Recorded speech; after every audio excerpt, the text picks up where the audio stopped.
John McMullen, 97.3 ESPN.com. Also, you can read his national NFL coverage, national NFL columnist at FanRag NFL on Twitter. JF McMullen on Twitter as we take a look at the NFL. Yesterday we talked about the hiring of John Lynch as a GM. We were a little short with John yesterday, but we'll get a full segment today as a lot of stuff going on. Let's start off, PT. Did you see the story in Vegas? Oh, about Sheldon Adelson? Out. Mm-hmm. So what happens to the Raiders now? Does that mean they're out of Vegas? We bring John McMullen into the conversation as that was such a big story, them going to Vegas, John. So give us the scoop on what the Raiders' future is in Vegas before it even started. Yeah, a lot of people jumped the gun on that one. I've been preaching patience throughout the process because there's a lot of hurdles to overcome before the Raiders actually get to Las Vegas. And one of the big ones fell last night when Sheldon Adelson pulled out, and that means $650 million is out of that stadium plan. And, you know, when we talk about NFL owners and we talk about how rich and how well off they are, for the most part, that's true. But compared to other NFL owners, Mark Davis is not rich. So he does not have the financial wherewithal to put together a $2 billion stadium, and that's where Adelson came in. He does. And he not only has the money to do so, he's got the political clout in Las Vegas. And now all of that is out of the picture. And the vote for the Raiders to go there comes up in March. So there's not a lot of time to put this back together. The Raiders claim Goldman Sachs is willing to finance the part of the stadium that Adelson had earmarked that $650 million for. We'll see if that's true. I don't know on the surface why in the world they would, but the NFL, obviously, as a whole, has the ability to stand behind Mark Davis and make good on that type of loan. Mm-hmm. But again, why would other owners want to do that? So there's a lot of questions. I think another investor is going to have to emerge if the Raiders are going to move to Las Vegas. And now all of a sudden, the people in Oakland trying to get something there, the Ronnie Lott group is sort of buoyed by that. So they see this as an opportunity to get something done. And by the way, the NFL would love the Raiders to stay in Oakland, but obviously a stadium deal's got to get done there, and that's been exceedingly difficult. But the Raiders to Las Vegas, as so many people have talked about as a done deal, far from being a done deal. And it's probably less than 50-50 now. Wow. So the Raiders are technically a team without a home.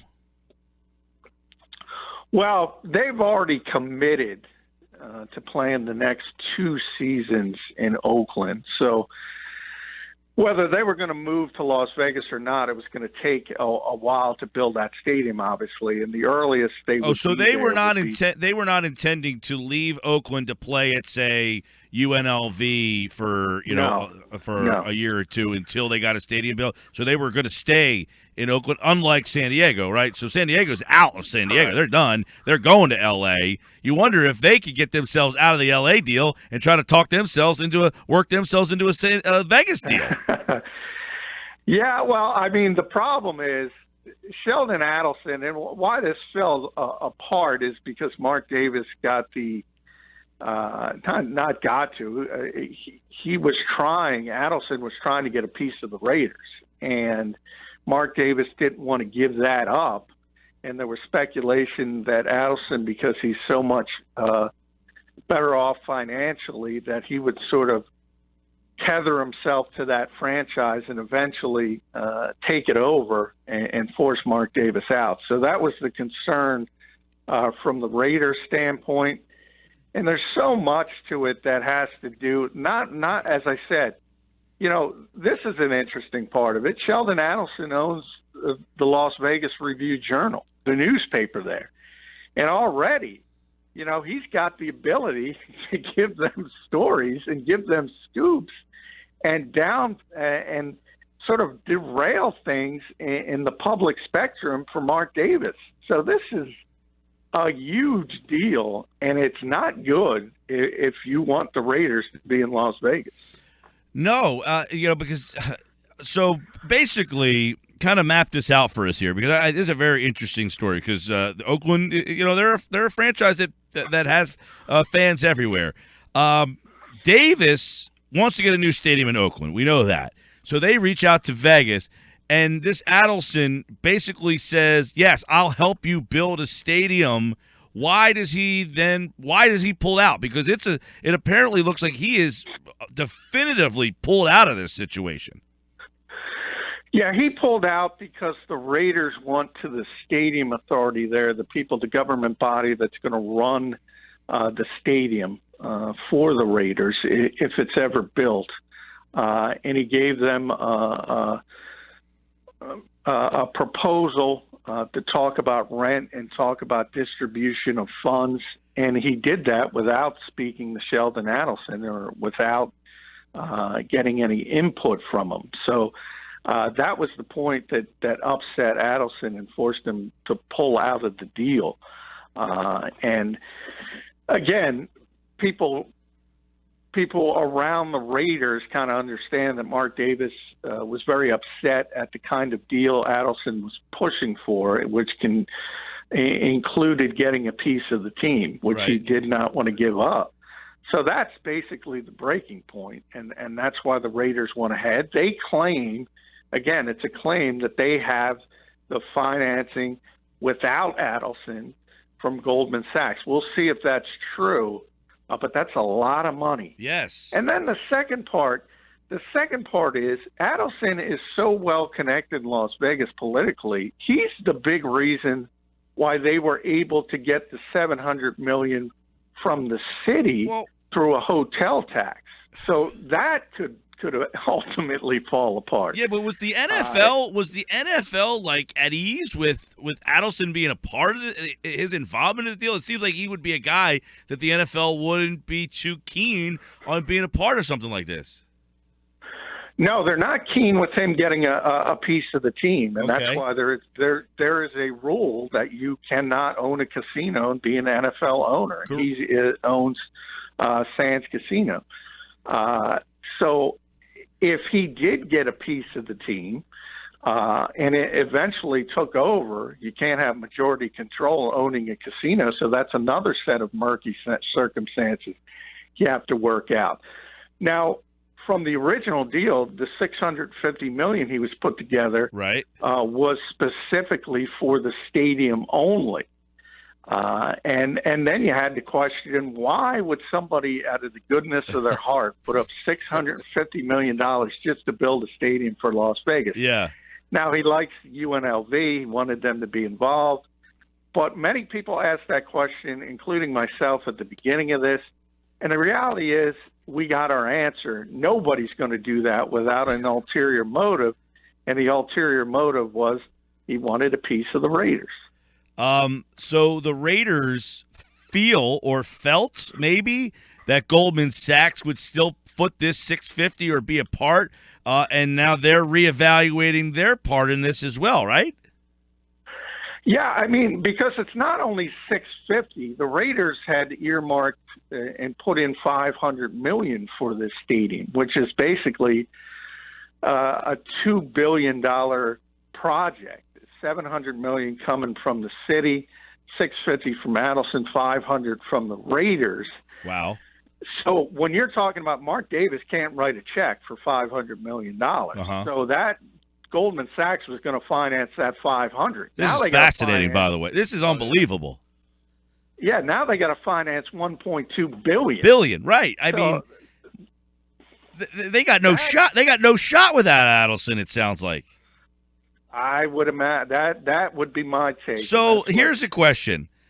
We all know that the San Diego deal didn't make a lot of sense for San Diego. Could you envision at those league meetings in March the relocation vote that Oakland tries to bounce San Diego out, or could a third team go to L.A.? No, that dog is already hunt. San Diego was already approved by the league the year prior. So San Diego, there's nothing that the league meetings in March that San Diego has to go through. No. They're in. San Diego was already approved the year prior. They had 365 days, remember, to invoke that right to move to Los Angeles. It was already approved, and they simply did it. They were trying to the last minute to get something done in San Diego.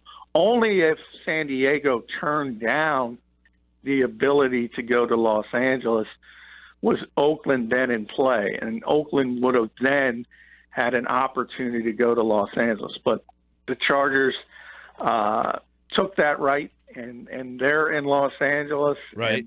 There's only going to be 2 teams in Los Angeles. So for the Raiders, it's either going to be Las Vegas, Oakland, or somewhere else. Remember, way back when, San Antonio was in the conversation. And who knows, that might open up again. I think St. Louis could use a team. They have a building. But as far as Vegas goes, and as far as this particular stadium project goes, I find it very hard to believe that Goldman Sachs is going to finance $1.3 million without another investor who's got some financial clout behind it. That story's wild. When I saw that this morning, I'm like, so what does this mean for Oakland for this season? But they were already playing in Oakland the next 2 seasons anyway. I thought they were leaving Oakland and playing in Vegas for this particular season. So that's where I had a little bit of that off there. John McMullen is with us. John, while we're on this talk of different cities, does the NFL have any ideas of grandeur in terms of expansion in the States? We know the London team has kind of been thrown out there, but we think that would be an existing franchise potentially moving there, particularly Jacksonville. But any expansion talk within the league currently? No, there hasn't been recently, and I think for that reason, there's been so much upheaval with franchises. It's almost bizarre if you think about the popularity of this league compared to the other professional sports in this country. Yet you talk about this constant relocation. In essence, if the Raiders do go, basically 10% of the league is relocated in recent seasons, and it's something they want to stop. Right.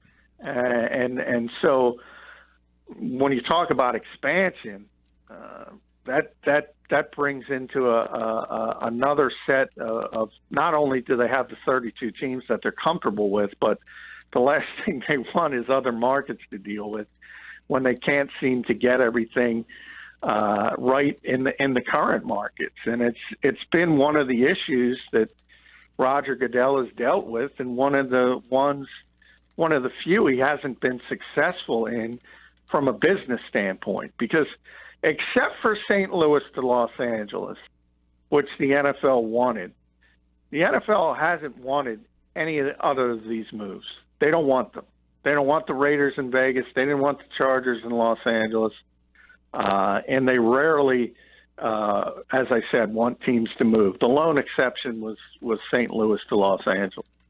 Well, that kind of answers my question, John, but I know if relocation is something we're talking about, then do you think this is going to continue to happen? Are there other teams that are unhappy with their current situations, and can they make it more difficult? Can the league make it more difficult to allow these teams to move? Well, they have made it very, very difficult with the relocation fee. You got to spend a lot of money to relocate in this league. But when you look at these new stadiums, and it started with probably Jerry World in Dallas, the Los Angeles one is supposed to be unbelievable when it's done. The Minnesota one is probably better than the Dallas one, and the Atlanta one coming up is probably better than the Minneapolis one. So you talking about the stadium? The Atlanta stadium is going to be better than the Dallas stadium?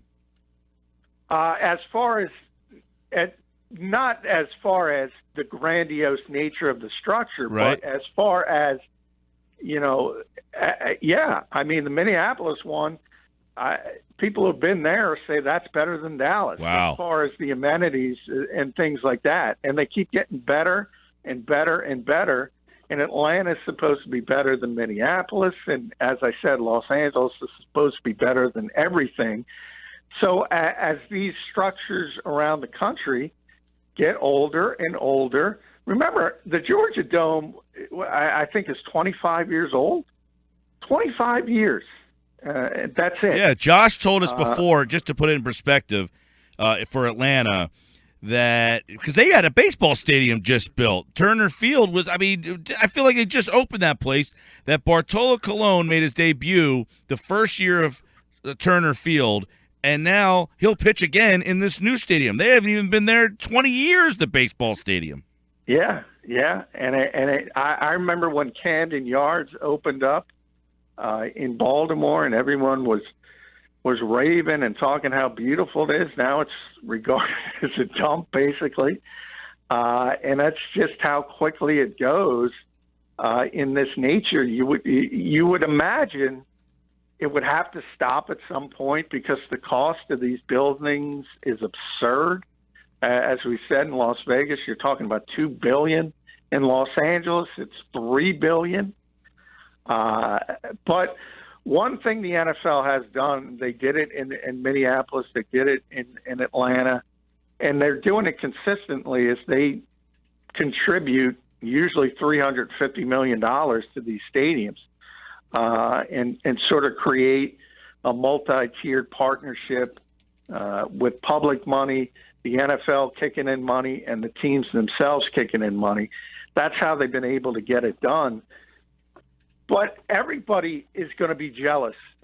Lincoln Financial Field was beautiful. Now it's considered just right. There's no special or redeeming quality about Lincoln Financial Field. It just is like very cookie cutter, much like the Vet was when that was there. It was new, and then all of a sudden there was a bunch of them, Three Rivers and Riverfront, and they were all these cookie cutters. That's what basically you now have with Lincoln Financial Field. It's just a run-of-the-mill, current day, or I guess early 2000 day. Well, there's only so much stadium. facelift you could do. I mean, Don Smolenski, to his credit, has done a lot to, on the surface, a.k.a. new coat of paint type thing, where he's enclosed the two ends of the stadium. He's put a lot more signage down there. They've created fan experiences. I think they do what they can, but there's only so much you can manipulate the infrastructure of a stadium. Which is kind of John's point, right? But, yeah, and that's exactly it. Think about Pete's exactly right. They've done so many things to upgrade the stadium already. It's not that old.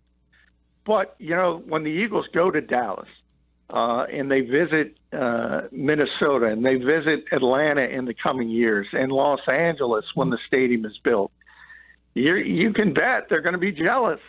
And they're going to say, we need one of these stadiums. It's inevitable in every city, unfortunately. And it's going to be an ongoing problem until somebody stops it. And I don't know how you stop it, to be honest. What was 4 or 5 for the link? I would have to look it up, but that's in the ballpark. And how did that get paid for? That you had Citizens Bank Park and that going up at the same time. That was a state level. Yeah, that was a state level. It's always some government. It could be a city in Las Vegas. It's city. It could be a state level. In Pennsylvania, it was state level money with both Pittsburgh and Philadelphia kicking in.